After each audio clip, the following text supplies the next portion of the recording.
সাল্লাল্লাহু আলাইহি ওয়াসাল্লামের জন্য আনা হয়েছে একটা বুরাক। বুরাক বলা হচ্ছে এমন প্রাণীকে যেটার রং ছিল সাদা, ঘোড়ার চেয়ে ছোট, গাধার চেয়ে একটু বড়। এটার গতি কেমন ছিল? এটা বুরাক শব্দ থেকেই বোঝা যায়। বুরাক শব্দটা আরবি শব্দ, কোরআনেও আসছে। এটা বারকুন।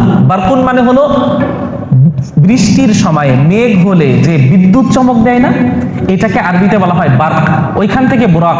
অর্থাৎ এই বাহনটা এত ক্ষিপ্র গতির বা এত দ্রুত গতি সম্পন্ন ছিল যে এই যে বিদ্যুৎ চমক দেয় এর চাইতে বেশি দ্রুত গতিতে এই বাহনটা চলতে পারত। সুবহানাল্লাহি ওয়া বিহামদিহি।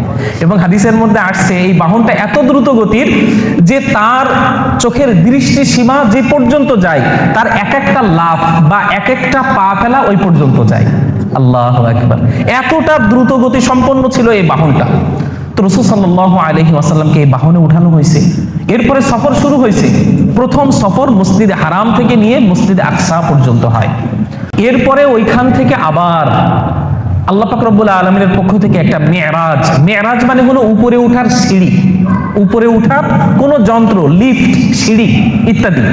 তো এটা আল্লাহ পাক রব্বুল আলামিনের পক্ষ থেকে পাঠানো হয়েছে।